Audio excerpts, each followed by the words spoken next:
mentioned that you played at Haileybury, Sandringham Dragons as well. Played in pretty good side with Bailey Smith and the King brothers. Yep. What was it like being a part of that and being a leader in that team coming up?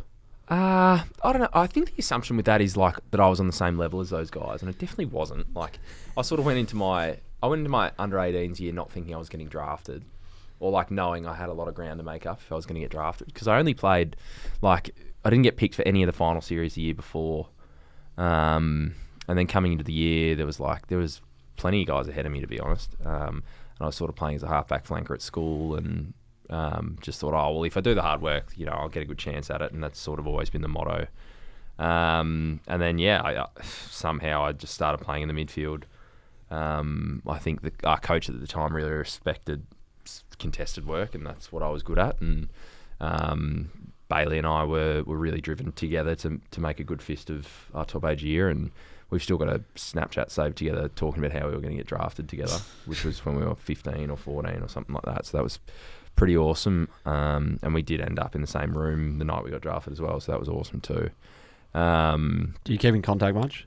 Nah, me and Bailey not really. Obviously, we've spoken to a few younger draftees lately, and they're all like, like Ari's like, still keep in contact with Colby and all the other Tasmanian boys, and they're like, catch up weekly. But I'm like, what point of your career does that fade away and you start to make your own? I think you just prioritise who you spend your time with. There's a lot of people in my life that I'd consider, friends, but like there's a lot fewer now that I'd consider close friends. Is there any from that draft year? I'm just talking Max. Max still at the Max club? Probably. Max. There's a few I still like catch up with, like Lukey Davies. I'm still rather close with. So boys I really enjoyed my time with in that year, particularly at school, like Charlie Constable, Andy Brayshaw.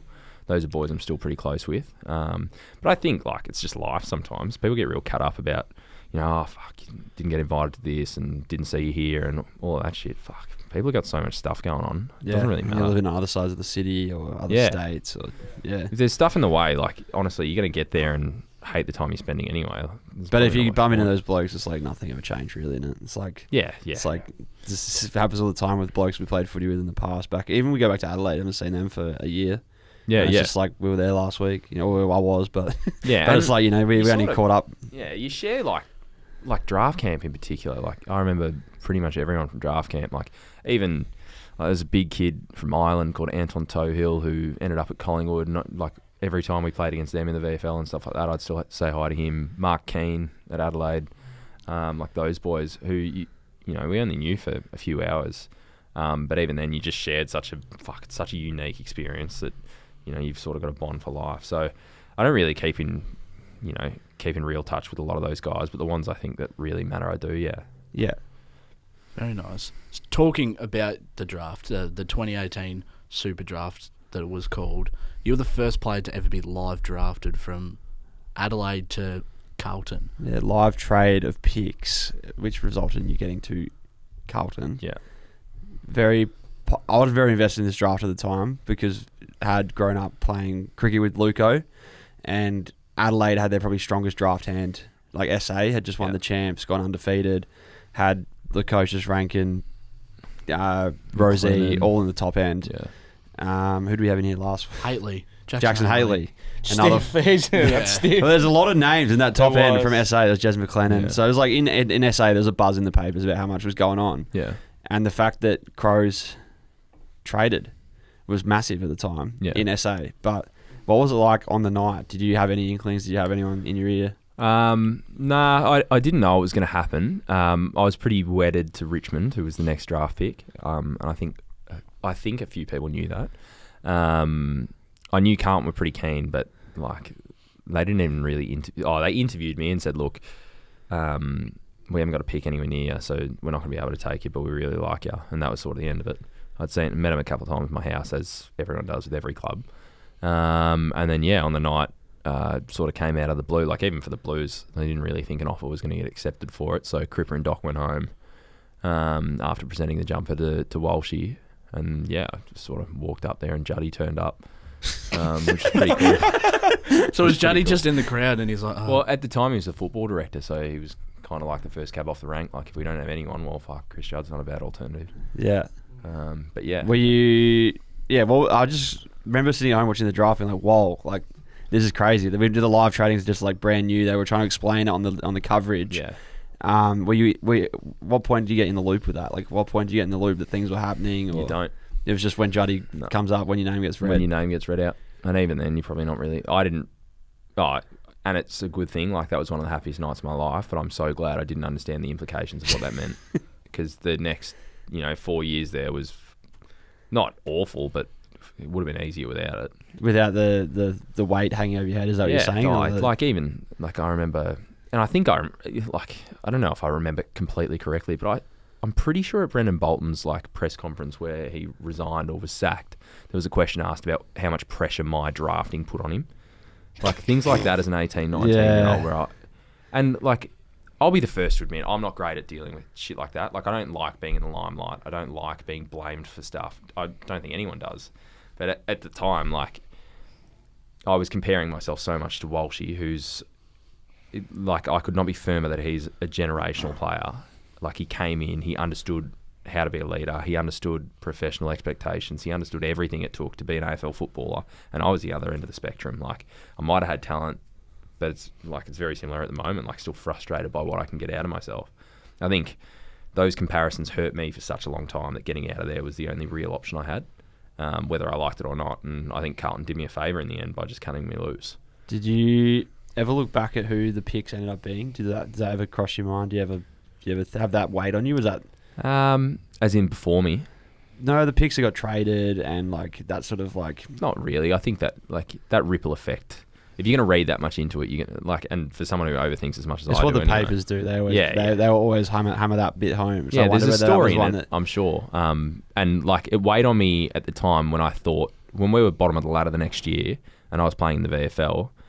Or even when I got my AFL games my first year, it was weighing on me that it's me or Matt Rowell, and I'm not sure who the better player is at the time. Obviously, Matt Rowell's gone on to be a fucking superstar. But, if you're not sure and you're an AFL footballer, then they're probably better than you. So I was sort of facing that, and then, all the criticism comes about how much we're losing and, it's a big club and stuff like that. So I really battled with that kind of stuff. And... I don't know if it's the chicken or the egg. I didn't really reach out for support, but I didn't get much in return either. Yeah.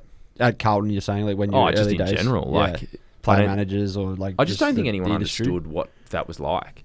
Because it was novel. Well, it was the first to happen, wasn't it? So yeah, exactly. The first time anyone really understood. It was such a high profile one. Now we see it happen and it's pick 50 gets traded for pick 60 or something crazy. But this was this was first round draft pick in the super draft. They'd be pumped up so heavily. And I think because it was a failure, and I'm very happy to call it that. Seems like you're content with where you're at. You're content with how everything's tracking now. Very. But I could have got here a multitude of other ways. Yeah. And I think there are plenty of players involved in my draft tree or whatever you want to call that butterfly effect that aren't around, that overperform, that underperform. If you're going to go through all of it, you'll tear your hair out. Do you think, for example, say the Crows had that pick, do you think if you were drafted into a more successful environment, it would be different? Were you a product of the environment, or was it just No, you can't blame the environment completely. I think there are some guys who need more environment or need less environment.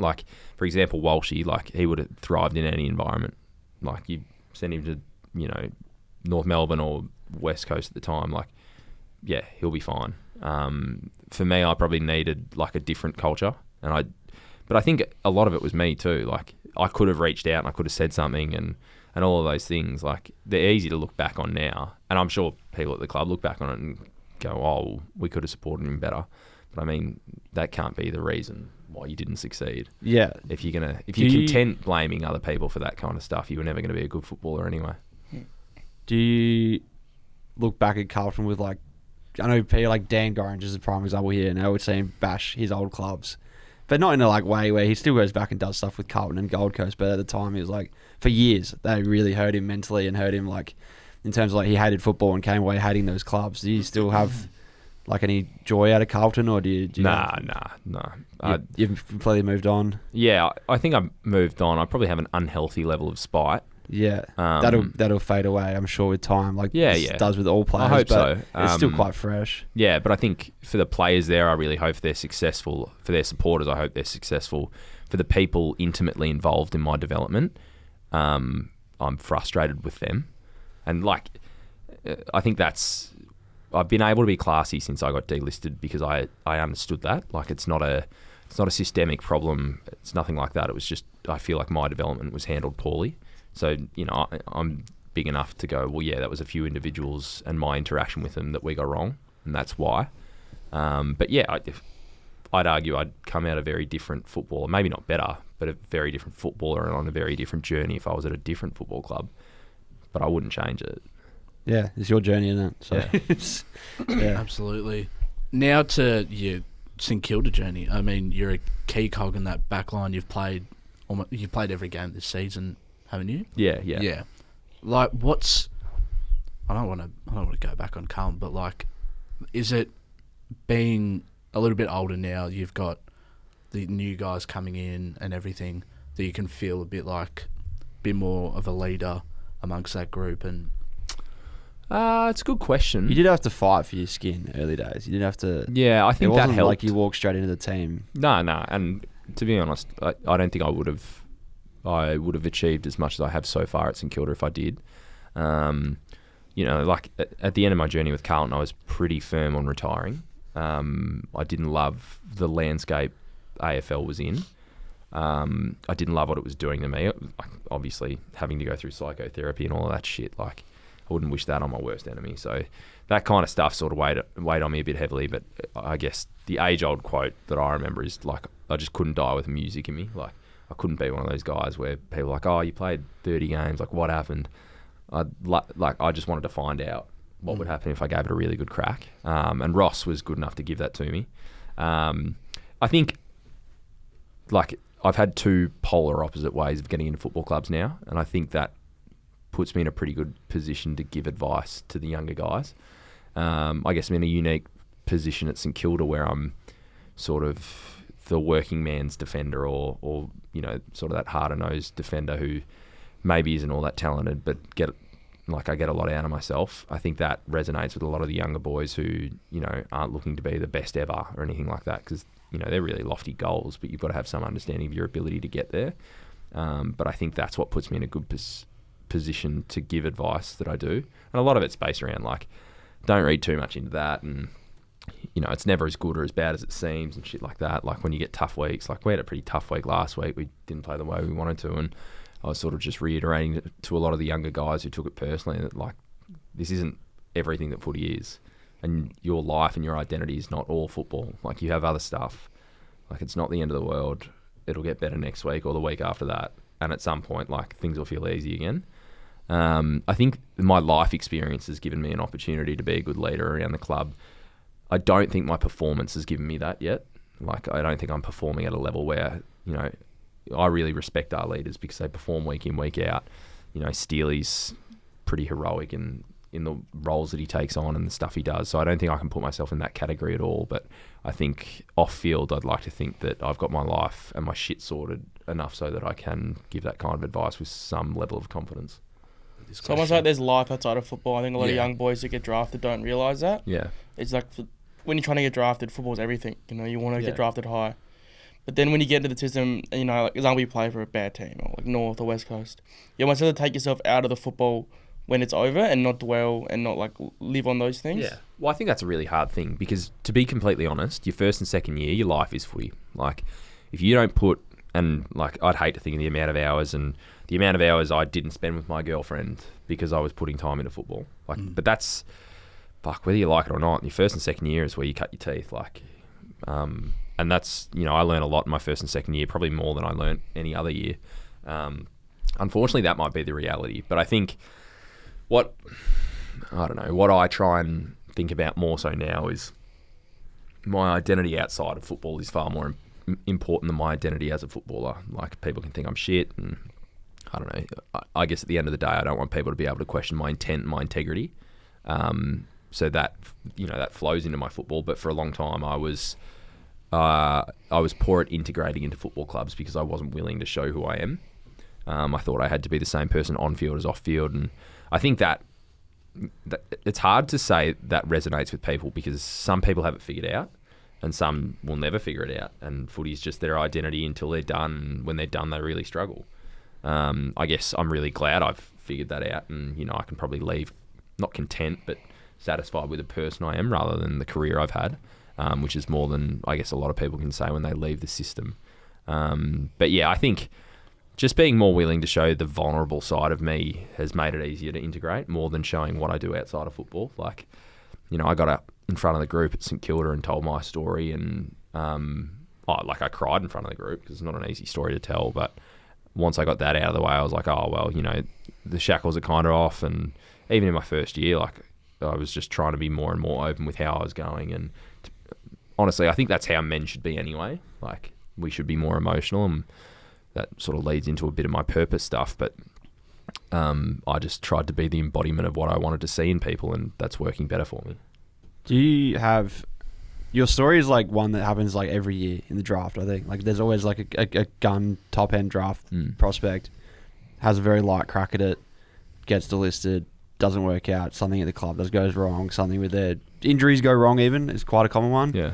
Or off-field goes wrong, and then we never see him or hear from him ever again. But you've got the ability to come back into the AFL and have like that second crack. Do you have any of the guys that maybe haven't had that second crack? Have they ever reached out, or like you had discussions, or like we had Jackson Haley on here last week, who's been at 2 AFL clubs, going for his 3rd AFL club before the age of 24. And I've got a long list of mates back in Adelaide that would have gone through the Crows as well, like Jordan Gallucci. Well, that spent a couple years on the list as a high draft pick, but there'd be a long list of those sort of blokes that, something didn't gel, and it could have been a range of reasons. But do you ever have...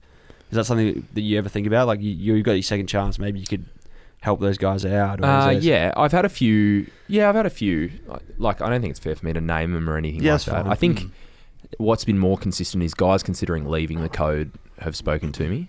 I guess it was well publicised. Like, I don't really know how it got out. I must have said something about it, but like, I went up to Queensland to make the call up there and spent a week in Port Douglas trying to figure out whether I wanted to retire or not. And I actually came back and pretty much decided I wanted to retire.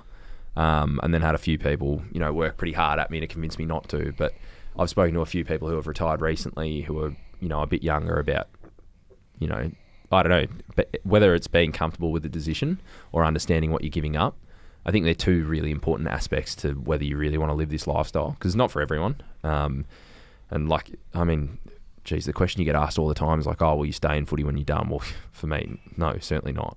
Like, this industry it eats itself. But I think for some of those guys, asking questions of someone like me who's considered it and I guess gone back on my word with it, it's a really interesting perspective to get. That said, I've spoken to plenty of guys who are trying to get back on a list and how to do it, and I guess my advice for those guys most of the time is like, just buy into who the team is, like, not necessarily football wise, but be interested, not interesting. And that was kind of what I tried to do at St Kilda, and I think it's just human relationships sometimes. Like, that's what I think pushed me out at Carlton. Like, I wasn't close with anyone really. I wasn't close with the coaches as much as I would have liked to have been, and I think that impacted my football. Like, I think that can be the case with a lot of other people. And when you tie your identity so closely to football, when it's going badly, like, you're a worse person for it, and when it's going well, you're, technically speaking, meant to be a better person for it. But I'm not sure either really happens. No, that's fair. It could be a little bit of like a career prospect that you go down as well, though, that you can be that guy that, like, for the rest of your time at St Kilda, think about blokes that are maybe on the chopping block or maybe seeking a trade or seeking a early retirement, as you could be a sounding board. Yeah, for a lot of those guys. Oh, like the one I don't mind talking about is Jack Bytel. Like, we spent a lot of time together after. Well, we knew each other in juniors as well. We're the same draft, and when he got delisted, we were sort of in pretty constant communication about how to get back on a list. And it's great that it worked out for him. Other people aren't as talented or aren't as lucky or whatever it is. I don't think it's, without sounding arrogant, I think I have a higher purpose in life than helping people get back onto lists. True. But it's more just, that's a very handy asset that you're bringing to the team at the 100%. Moment, is that weird perspective that no one else can really have unless they've been through it themselves. Yeah, I think on that, like, and to elaborate on that, I think I have a perspective of like, well, this isn't real life, so you might as well enjoy it even if it is shit, because it's still better than digging holes. Yeah. So one thing I've heard Clarko say, the first time he came to North, was it? And he goes, it was like, this is like he named a percentage, but he's like, this is like 8% of your life you're going to spend here if you play a 15-year career, like whatever it was. And he's like, it's the smallest bit of your life, so just enjoy this 8%. Exactly. If we're looking at like a full day, you're spending like a couple hours here of your life. It's like, not that bad. Yeah. It might feel like shit sometimes, but it's really not that bad. So he was really hammering home to the guys who were down at the bottom of the ladder who were probably mentally struggling with that positive outlook on footy and stuff. Yeah. Yeah. Well, that's why he's one of the best. Yeah. That was his first message to North was, it's not real life. There's a lot more to the rest of your life than the small time you spend at a footy club. So yeah. Definitely. It's crazy. That's the deepest we've ever got on the Ressies podcast. But it's good. Sorry, I don't know if I'm hitting the brief. No, it's that's good. Normally good. we're just like, what's the shittest food you've ever eaten? Mine would be the curry this morning because my stomach's in all sorts right now.